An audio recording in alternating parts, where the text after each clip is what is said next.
What's going on, guys, and welcome back to another video. So in today's video, we're going to talk about how President Biden is wanting states to give residents $100 in cash. We're also going to talk about what President Biden is doing as far as his mask mandates and other things like that.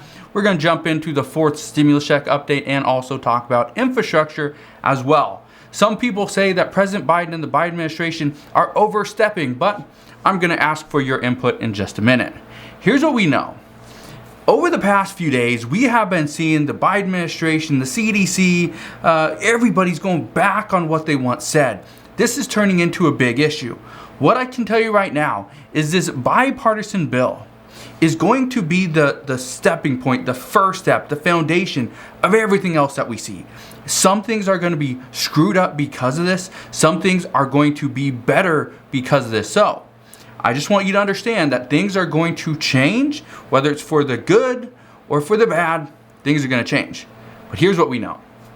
First, the bipartisan bill that was voted on last night and was passed, this is actually not really a bill yet. Here's what you need to keep in mind. The Senate has different rules, first of all, and the vote last night was simply the right to debate and vote on the bill, not vote on passing of the bill. Just a vote to debate the bill. So this is essentially just a procedural vote. It was a very important vote. It had to happen, so it did. And it passed 67-32. That is good. Now, a new poll that was recently released is saying that 83% of Americans believe that passing these two infrastructure bills are important. However, they will cause inflation, and this will cause living in the United States to be more expensive and actually unbearable. That's what about 83% of Americans believe. Well, we will see if that happens, but President Biden comes out and says that passing these two infrastructure bills and printing more money would actually reduce inflation. Well, we don't know what's going to happen. That seems a little far-fetched to me, but it is what it is. That's what he said. Now, I know a lot of you guys here in the community have been saying this for a while, that you wouldn't support any of these bills if they don't include a stimulus check. Okay? I know you guys have been saying that. I asked you multiple times, but let me ask you this. What if there's a child tax credit extension? What if there's more earned income tax credits? What if we see smaller benefits to the American people, but additional benefits as well? Would you support this then? And I ask this because lawmakers are doing exactly that. They're looking into this. What if we extend the child tax credit payments for an additional 2 to 4 years? Would you support it? Yes? Is it popular legislation? If it is, let's put it in there. Oh, you want to see an increase to the earned income tax credit? Oh, more than what it has been increased? You want that? That's popular legislation? All right, cool. Let's put it in there. This is what we're seeing. We're seeing more reports on lawmakers asking their constituents, hey, what do you want? Oh, you want that? That's something you really need? Okay, you're going to keep me in office if I put that in the next bill? You got it. It's going in. Now, whether it actually passes or not, nobody knows. But lawmakers are going to try to push this stuff in. They're going to push in their own agenda. So we will see. But what lawmakers are continuing to tell us, okay, when it comes to all this stuff, and right now they're saying it's hard to pass additional stimulus and additional relief to the American people. And again, just 2 days before the eviction moratorium and just like 39 days before the unemployment benefits expire, and lawmakers are saying, we'd like to give you more benefits, we'd like to give you more relief and more stimulus. The problem is we got two moderates in the Senate that just don't want to pass anything. So they're pretty much blaming Joe Manchin and Kyrsten Sinema. Now, I blame them too, because they are pretty much holding up additional relief. But if you look at from a Republican standpoint, they're actually saving the Republicans' bacon. But you look at from a Democratic standpoint, and they're just a headache, a thorn in their side. So it really depends on what side you're coming from. But, and I stated this a couple days ago, this is something that I'm getting tired of seeing, and we saw it again today, okay, is lawmakers continue to tell us, well, it is better than nothing. This is what they mean. And I'm tired of hearing this, and my guess is you are as well. But lawmakers are saying, okay, we can push the child tax credit extension an additional 2 years because, well, that's better than nothing. We can increase or leave the earned income tax credit where it is for this year as well, because, well, that's better than nothing. We can look into additional benefits. We can possibly pause student loan payments, right? We can hopefully change the verbiage, change the legislative text from the American Rescue Plan so that hopefully when the eviction moratorium expires in just 2 days, hopefully we can get you that cash from the American Rescue Plan, from that rental assistance, that roughly $45 to $50 billion worth of rental assistance. Hopefully we can get that to you. Well, this is what they're saying, is it's better than nothing. Well, it's not. It is too slow, and we need more. The American people are fighting. But here's something I want to bring to your attention. Because while all this stuff is going on, while the American people are suffering, the Biden administration is pushing out new mandates. Well, according to President Biden, and this is actually according to a CNN chief White House correspondent, President Biden says that Americans may have to be fully vaccinated to fly abroad eventually.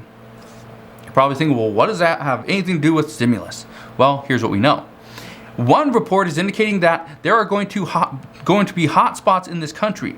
And as we get those hotspots, eventually, what we are seeing is that we could potentially get a vaccine requirement to fly domestically here within the United States, within our border. We could be required to show proof of vaccination. Now again, what does that have to do with stimulus? Here's what it has to do with stimulus. President Biden right now, okay, and let me just ask you this first. Do you support the fact that everybody should be vaccinated if they're gonna fly? Okay? Or do you oppose this and think this is overstepping? That the Biden administration is overstepping in this case? Let me know down in the comment section below. Now, the reason I bring this up is because President Biden wants to, impose probably a mask mandate. He wants to require vaccines. I got the vaccine. Now, I'm not saying you need to go get it. Okay, that was just my personal choice. I have a very young son. He's not even 2 years old. And so in order to protect him, I got the vaccine. That was my choice. Okay? So, and again, if somebody doesn't want to go get the vaccine, I completely understand. All right? I'm not going to push you. I'm not going to force you. It's your decision, your body, your choice. Right? Free country. But President Biden is going to push this. So President Biden is going to make these little changes, and we've already seen it. We've already seen the CDC do the exact same thing. Make these little minute changes. And they may not be big. They may not be, huge, just, an epic, decision, but they all play a major factor into what we do in the future. Well, here's what we know.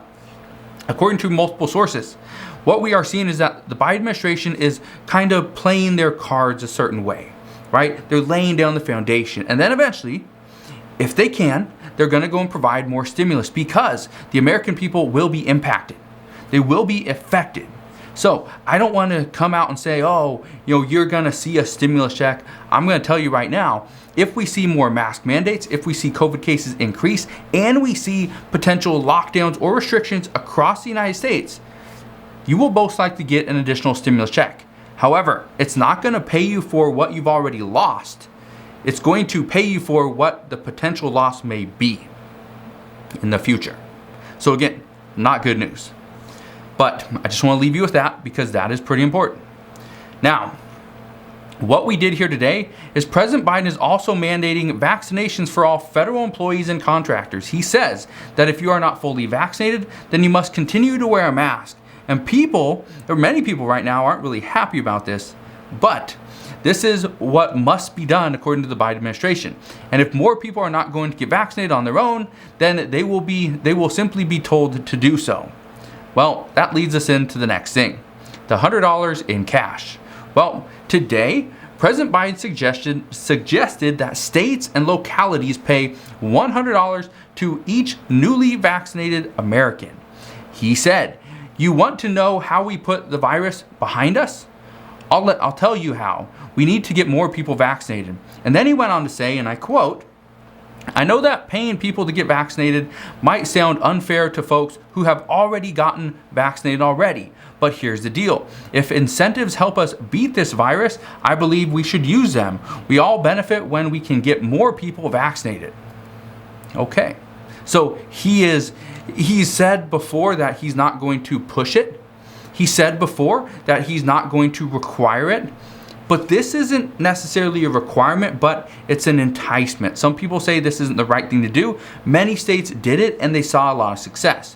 What we know, and this is according to many reports, residents in the South, okay, are going to benefit the most from the newly vaccinated $100 incentive. Now, whether you live in the South, you haven't got the vaccine, you want to get it, first off, it's not just go and get it and they're going to send you $100. The state has to go and pass this. So again, President Biden is just pushing this kind of burden that he feels onto the states and localities. That's an issue. Data shows that southern states, as of right now, have some of the lowest vaccination rates in the country. However, they aren't getting vaccinated, and it's $100 is not going to do a lot. However, some are saying that southern states that pay close to the minimum wage, and the majority of them do at this point, residents here will most likely be enticed by the $100 incentive. However, the reason for the $100 incentive, or that idea, came about last year. Now, this was something that we heard where it was not $100, it was $1,000. And it wasn't because of people in the South, because we had no idea then. It was because of people in California. Because of you'll hear on the West Coast where we do get paid a little bit more. I think here in Washington State, the minimum wage is like $13.50 or something. In California, I believe it's $14. But what you need to keep in mind is data shows that we are most likely going to see people in the South go and get the vaccine if a $100 incentive is actually put into place. Somebody that makes $7.25 per hour, which is the federal minimum wage, they would have to work over 14 hours just to make $100. So yes, they would have to work almost 2 days. Well, somebody in California who makes about $14 per hour, they would have to work about 7 hours in order to make that same $100. So a little bit less than 1 day. And again, it's because of those factors that President Biden, according to reports, is proposing this $100. But again, states could incentivize you with different amounts of cash, maybe more, maybe less, maybe something different, right? Trips. There's a lot of things people can do. Google and Facebook, they are now requiring all their employees to get vaccinated before they return to in-person work or in-office work. So that right there tells you kind of where things are headed. We also know this afternoon, Congress passed a bill for about $2.1 billion for the Capitol security and Afghan resettlement. You probably didn't hear anything about this, because this is something that gets passed, and even though Congress passed it, the House and the Senate, right? The Senate passed this 98-0. The House, they passed it 416-11. This bill was finally agreed on after several weeks of back and forth between the two parties. The good thing is, they finally got it done. This means that the Capitol Police, they do not have to lay anybody off. This means the National Guard will get back that $521 million that they end up losing because they were owed this from the January 6th Capitol riot. And the amount of time that they stayed in Washington, past that. But right now, there's a lot of stuff going on. And a lot of stuff you're not even hearing about. Let me know down in the comment section below. Did you know about the $100 cash that President Biden was proposing? Did you know about the $2.1 billion that's going to go to the Capitol Police and to the National Guard? Right? The National Guard now can continue their trainings. They don't have to suspend them. That's good. And did you know about this? The U.S. Surgeon General suggests all vaccinated people wear masks indoors and outdoors as an extra step to protect the unvaccinated. Now, I want to break this down because a lot of people are misinterpreting what the U.S. Surgeon General has stated. He is not saying that we need to protect. So I got vaccinated, okay? I'll just put that out there. I got vaccinated. I already told you that. I got a vaccine. Now, should I be required to wear a mask in order to protect those that are not vaccinated? Right? That's what a lot of people are saying. And that is not what he said. That is not what he said. Now, that's the way a lot of news outlets are bringing this story is, oh, now the vaccinated are being told to wear a mask in order to protect those that are not vaccinated, that haven't gone to go do that. No, that's not what he said. What he said is that right now, people that are vaccinated can still be a carrier of this virus. So, just to give you an idea, I got vaccinated, I already told you that, because I have a son who is not even 2 years old. Obviously, he can't get a vaccine. I also have another son who is 8, who cannot get a vaccine. Okay? I have one son who is 12. He can get a vaccine. Now, in order for me, my wife, to protect our kids, we got the vaccine. But now that the virus is coming back, right? When we go to stores, guess what? I put on a mask. Even though I'm vaccinated, I don't want to be a carrier, bring it back to my 2-year-old, who is just now learning to talk, who wouldn't be able to tell me if he wasn't feeling good. That was my issue, and that was the reason why I got the vaccine. That is exactly what the US Surgeon General is saying, that people like me, or people that are living or around somebody that's somewhat immunocompromised, an adult, these people should continue to get the vaccine and wear a mask to protect their loved ones. That's it. So I just wanted to fill you in on that, because I know a lot of people are spreading some very untrue, very misinformation, that I just want to bring that story to you. But let me know, did you hear about this? Because I can tell you right now, a lot of people here in the community that watch the channel, watch the videos. First off, thank you guys for doing that. Thank you guys for always hitting that like button as well. But a lot of you guys never see these stories, because that's not something that CNN and Fox News are covering. ABC News, they're not covering this stuff. This is stuff that you gotta pretty much dig in deep into the paper.